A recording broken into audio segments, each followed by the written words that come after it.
हा, जय श्रीकृष्ण दादा, बोला. फोनवर होतात ना काहीतरी. हो, काकांचा फोन चालू होता. हा, तेच ना. आता परत गेलं सगळं, हा,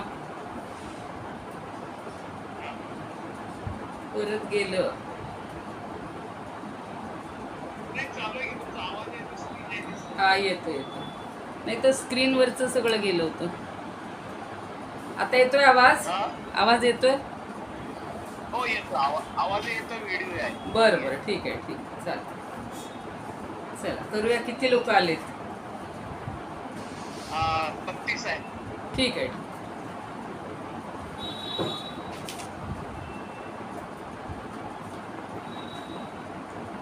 आज मंगळवार 7 मे. सर्वांना शुभेच्छा. काल म्हटल्याप्रमाणे नाशिकला आलेली आहे. कोणाला शक्य आहे त्यांनी या. आणि आज आपण 402 पर्यंत काल ओव्या झाल्या होत्या, त्याच्या पुढच्या आज घेणार आहोत ओव्या 8व्या अध्यायातल्या. अलंकापुरी पुण्यभूमी पवित्र, तिथे नांदतो ज्ञान राजा सुपात्र. तया आठविता महापुण्यराशी, नमस्कार साष्टांग श्री ज्ञानेश्वरासी. माता यस्य तपस्विनी च जनको, वैराग्य रागान्वित भ्रातारो गुरुणा निवृत्ति सहिता, निर्वृत्तिका संस्थिताः.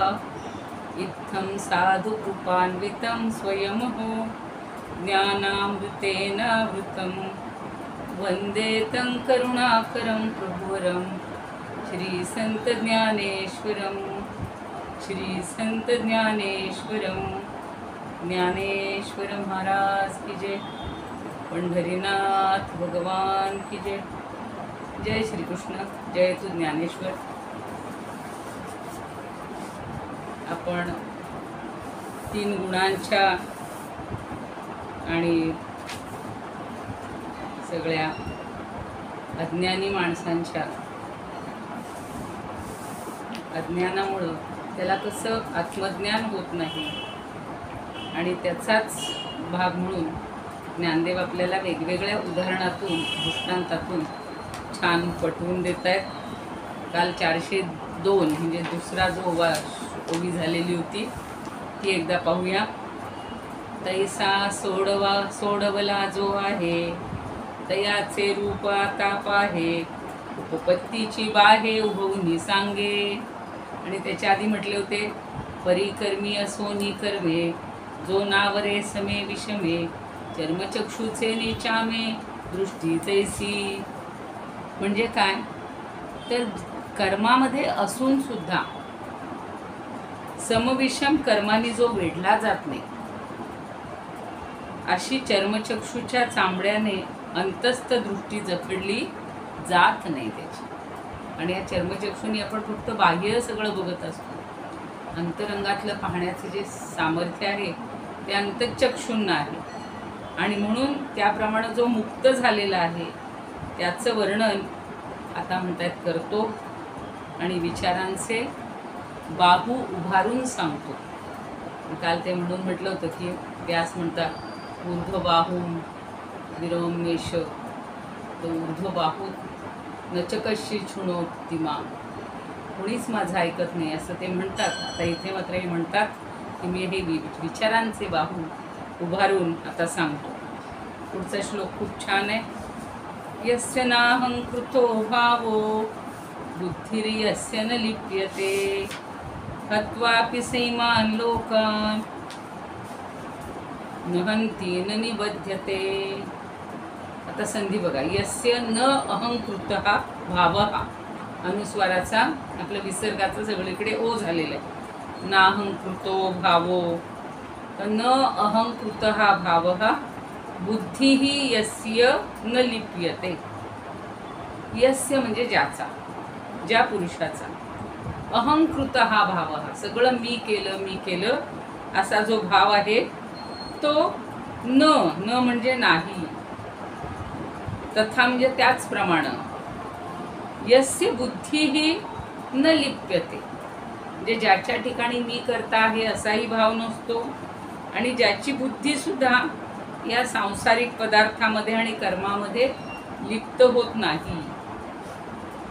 हत्वापि स इमान लोकां, हत्वा म्हणजे हत्या करून सुद्धा, ठार मारून सुद्धा इमान लोकां, या सगळ्या लोकांना न हंती न हन्यते, तो दुसऱ्यांना मारतही नाही आणि पापांनीच जखडलाही जात नाही.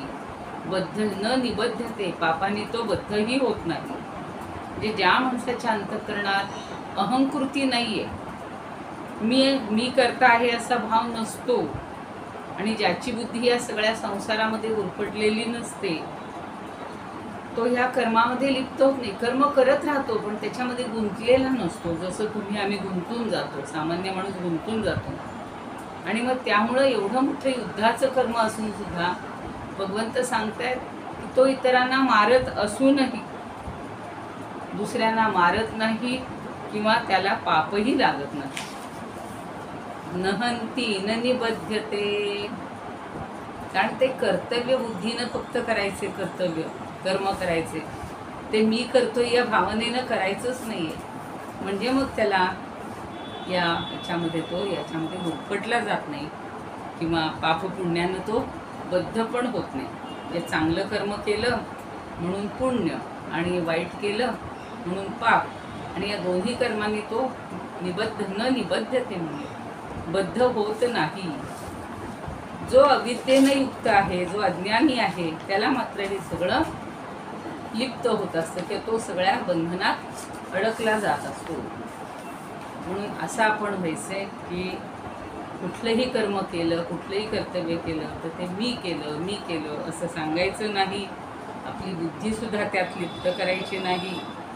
आणि कुठलंही कर्म केलं तरी आपल्याला त्याचं पाप पुण्य काहीच कुठलंच कशानेच आपण बद्ध होणार नाही. तर या विद्येची निदा, विश्वस्वप्नाचा हा धांदा, भोगीत होता प्रबुद्धा अनादि जो. आता ते सांगतायत की हे बुद्धिमान पार्था, अविद्येच्या निदा म्हणजे निद्रा म्हणायचे त्यांना. तरी अविद्येची या निद्रा, अविद्येची जी निद्रा आहे, अविद्या म्हणजे अज्ञान, ती जी निद्रा आहे ती महानिद्रा आहे. ते अज्ञान संपत नाही तोपर्यंत ती मोठी निद्रा. जसा तो कुंभकर्ण 6 महिने झोपून राहायचं आणि त्याला त्याच्यातच आनंद वाटायचा. तर ही अविद्येची जी महानिद्रा आहे, त्या निद्रेमुळं जो कधी अनादी काळापासून या विश्व स्वप्नामध्ये व्यवहार उपभोगत होता, विश्वस्वप्नाचा हा दावा भोगीत होता, त्या अविद्येमध्ये पडून राहिल्यामुळं, त्या अविद्येमध्ये गुरफटून राहिल्यामुळं किंवा त्यात मग्न झाल्यामुळं या विश्वस्वप्नातला व्यवहार तो भोगत होता.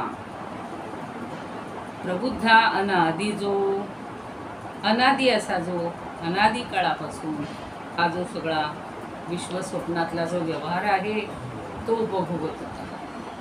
म्हणजे पूर्वापार चालत आलेली ही निद्रा आहे, त्याची अविद्येमुळे आलेली आहे ती. आणि त्यामुळे हे व्यवहार सगळे आपले चालू राहतात. ज्या वेळेला अविद्या संपते, ज्या वेळेला हे अज्ञान संपतं, आणि त्यावेळेला मग आपण ह्या अशा संसाराच्या कर्मामध्ये गुरफटून पडत नाही. आता पुढे त्यांनी काही तत्वज्ञानातली वाक्यांचा उल्लेख केलेला आहे. तो महावाक्याचे निनावे, गुरुकृपेचे निथावे, माथा हातू ठेविला नव्हे थापटिता जैसा. आता अहम ब्रह्मास्मी, तत्वमसी, सोयम ब्रह्म, ही जी आहेत ही महावाक्य आहेत. अहम ब्रह्मास्मी म्हणजे मीच ब्रह्म आहे. तत्वमसी म्हणजे ते ब्रह्म तू आहेस. त्या निरंतर बाईंना सांगा माझा क्लास चाललाय, तर मी ब्रह्म आहे अशा सारख्या महावाक्यानं जागृत अवस्थेत तो आलेला आहे. म्हणजे हळूहळू त्याची अविद्या संपत आली. आणि अहम ब्रह्मास्मी असं त्याला आता असं ज्ञान झालेलं आहे. त्यामुळं ते जे महावाक्य आहे त्याच्यामुळं तो खऱ्या अर्थानं जागा झाला, जागृत अवस्थेत आला. तो महावाक्याचे निनावे. आणि शिवाय काय झालेलं आहे त्याला, गुरुकृपेचे निथावे. आणि त्याचबरोबर ठावे म्हणजे त्याचा हात त्याच्या मस्तकावर ठेवला गेल्यामुळं गुरुकृपा झाली तरी आपलं अज्ञान नष्ट होतं. माथा हातू ठेविला नव्हे थापटीला जैसा. अहो नुसता हात डोक्यावर ठेवलेला नाही गुरुनी, तर त्याला थापटलं पण आहे, थोपटलं पण आहे. आपल्या बघा पाठीवरनं कोणी हात फिरवला किंवा अशी शाबासकी दिली एकदम आपल्याला बरं वाटतं. तशी अवस्था ते सांगतात की ह्या एक तर महावाक्याचा त्याला अनुभव आला, ते ज्ञान झालं, त्यामुळे जागृतावस्था आली आणि सद्गुरूची पण कृपा त्याच्यावर झाली. आणि त्यांनी गुरुकृपेचा हात त्याच्या मस्तकावरून नुसता फिरवलाच नाही, तर त्याला थापटलं पण आहे, थोपटलं पण आहे. तैसी विश्वस्वप्ने सी माया निव सांडूनी धनंजया सहसा चैला अद्वयाने नंदपणे जो. त्याचप्रमाणे या विश्वरूप लिहिलेल्या अशा भासमयी स्वप्नांसह ही विश्वाची स्वप्न, ही विश्वाचं स्वप्न आहे जणू काही भासमयी स्वप्न. हे विश्व म्हणजे एक स्वप्नच आहे. आत्ता आपण त्याचा अनुभव घेतो म्हणून आपल्याला ते खरं वाटते, पण हे कसं भासमय आहे. स्वप्न आपल्याला एखादं पडलं तर त्या स्वप्नात आपण इतके गढून जातो की आपल्याला ते स्वप्न खरंच वाटत असतं. पण जेव्हा खरी जाग येते तेव्हा ते स्वप्न खोटं होतं, सगळं व्यर्थ होतं. परवा मी सांगितलं होतं की जनक राजाला सुद्धा, आता जनक तर एवढा विदेह होता, तो विदेह स्थितीला पोहोचलेला होता, देहावरचा सगळा अभिमान गेलेला होता.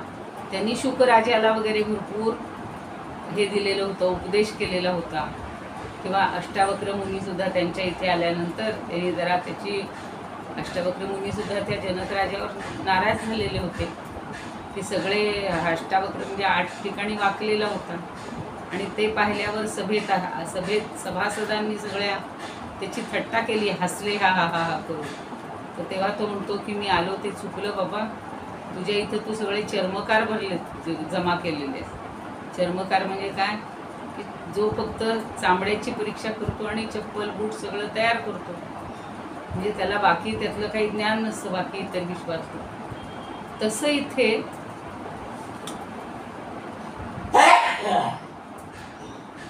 का बरं मीटिंग संपवली.